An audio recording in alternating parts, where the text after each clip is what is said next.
Hey everyone, today we're going to be making keto chocolate chunk blondies.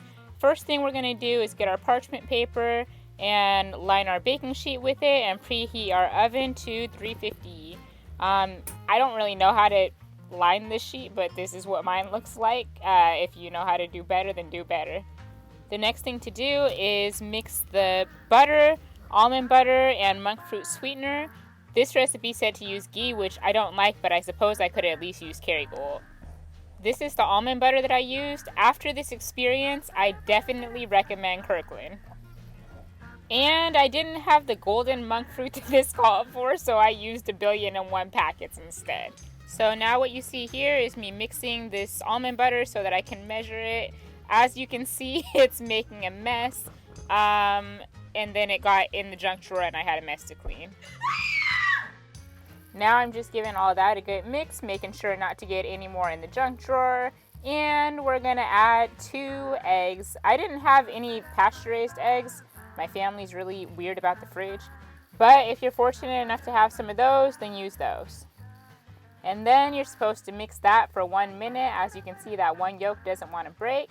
But once you get it mixed up, it just looks so satisfying.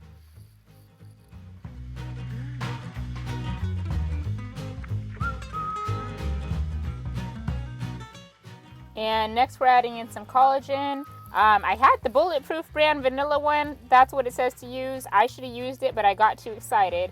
The one from Costco is a great price though, and it's grass-fed, pasture-raised. So I'll link that in the description below. Next we're going to add some almond flour. I used Kirkland again. As you can see, I like buying in bulk because I do a lot of keto baking. Then coconut flour.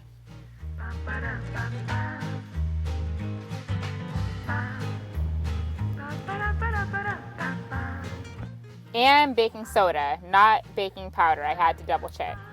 Then you're going to chop up some chocolate. I used Lily's.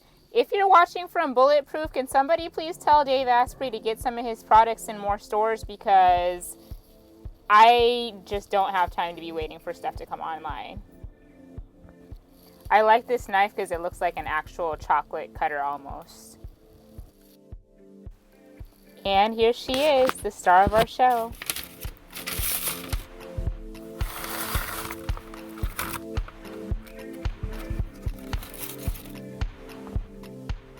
And mix it in. Your dough should be thick with like 5 cubes at the end.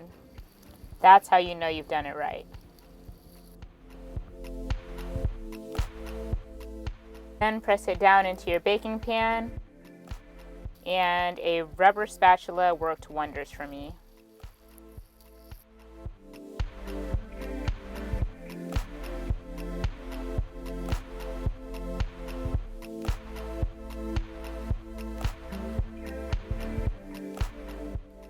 Then pop it in the oven for like 20 minutes. I use the toaster oven just because why not?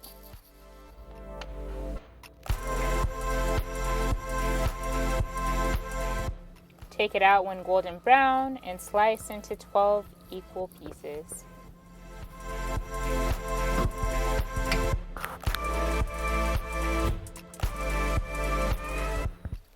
Plate and serve.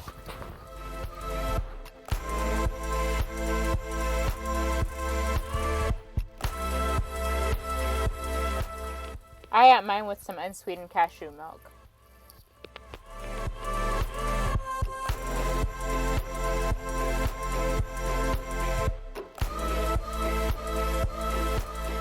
So since my school's been closed, I've been spending a lot of time at home studying, and I usually just like to study in my bed with a little snack. And this is what I've got today. I've got one of these keto bulletproof blondies and a glass of cashew milk. I might be a dog-faced lie if I said that I didn't already have some of these. But I just gotta make sure they're still fresh, so here goes. Yes, these are bomb. It's bringing back childhood memories, some nostalgia. But make sure you try these out yourself. Follow the recipe. I'll link it down below. This is actually my second time making them. I made them correctly this time with all of the proper ingredients, and they tasted much better than they did the first time. If you like this video, make sure you tell YouTube down below. If you're returning, push that subscribe button. And if you never want to miss another video again, make sure to hit that bell button. Make sure to try these Bulletproof Keto Blondies yourself, and I'll see you guys next time. Bye!